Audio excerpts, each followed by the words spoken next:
While Rowland and Vandiver and Hattaway are in the same ballpark, perhaps even the same ball game, they definitely are playing different positions. My main goal was to focus particularly upon certain military aspects of the American Civil War, and to relate them more broadly to technological and managerial realities, to fit the story of the 1861-1865 conflict into the context of evolving military possibilities and necessity. The 19th century was a time of emergent military professionalism, and the Civil War experience, perhaps paradoxically, both inhibited a normal development in this country toward incorporating that ethic within the martial structure, and rendered poignant lessons that pointed to the absolute necessity of doing so thereafter.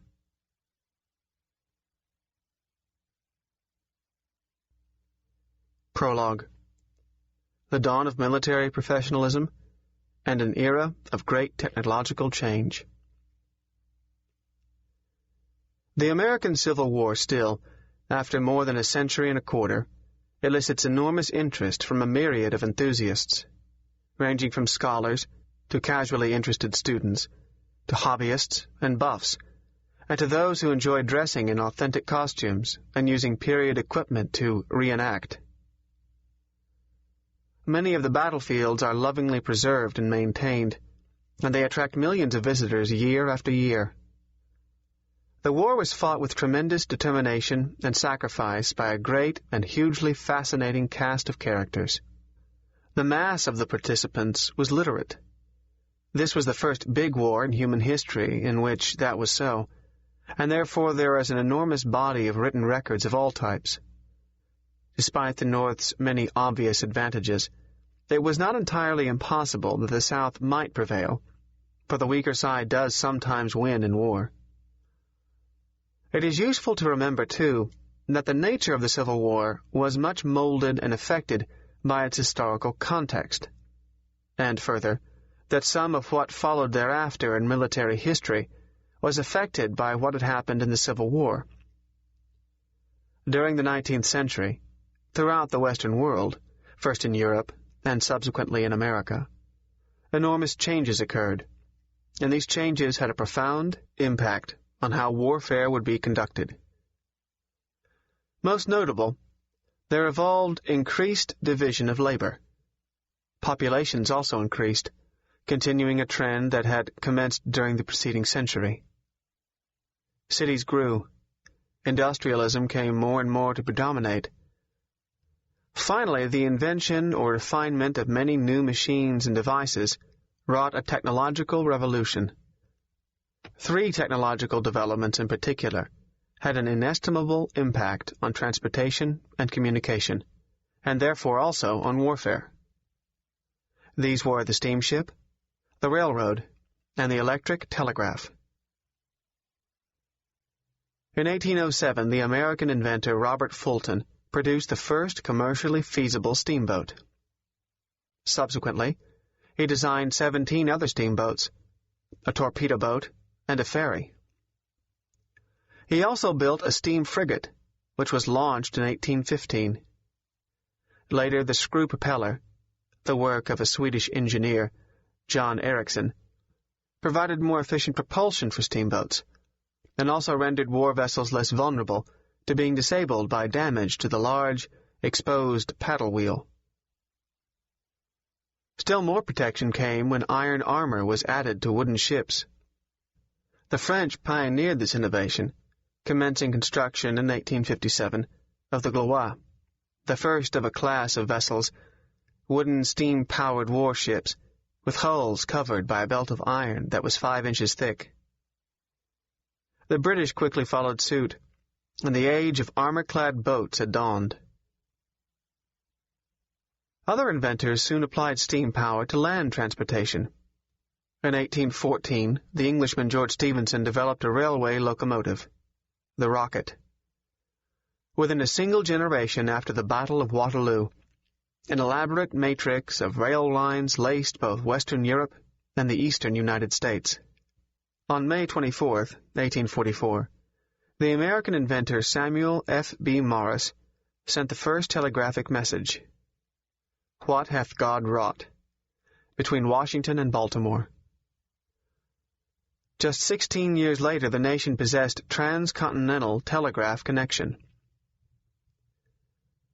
From the military perspective, the most mind-boggling technological developments came in firepower.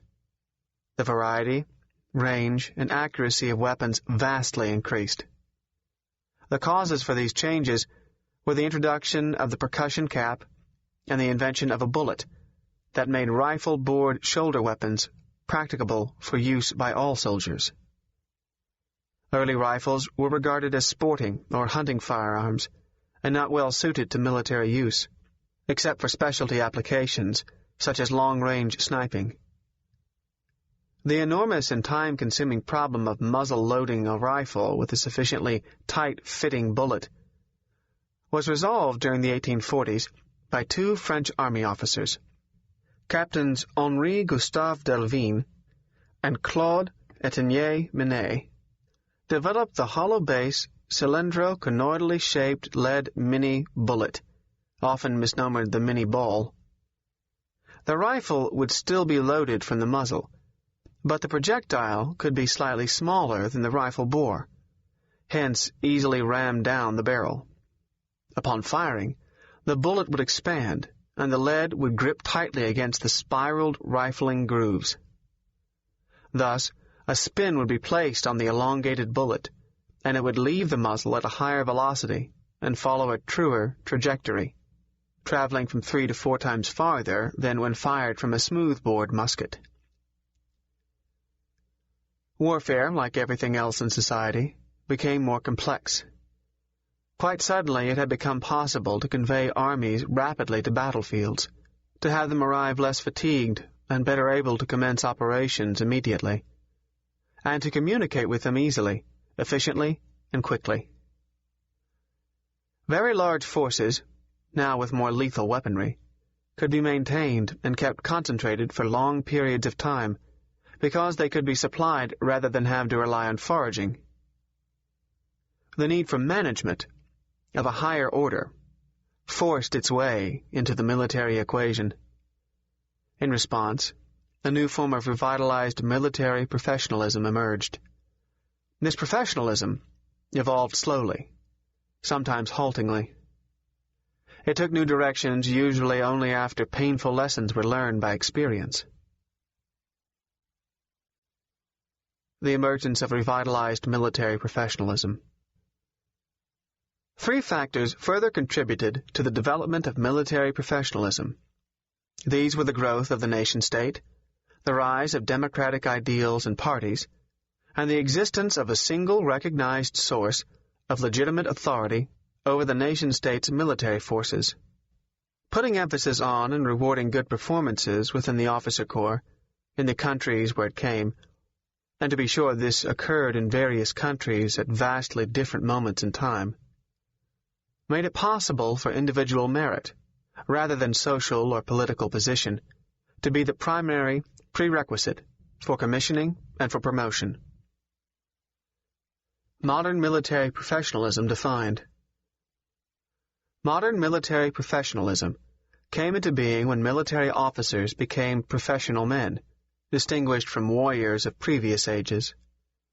Pioneer students of the topic, such as the renowned Samuel P. Huntington, suggest that it was a phenomenon that commenced early and discreetly in the 19th century in Prussia.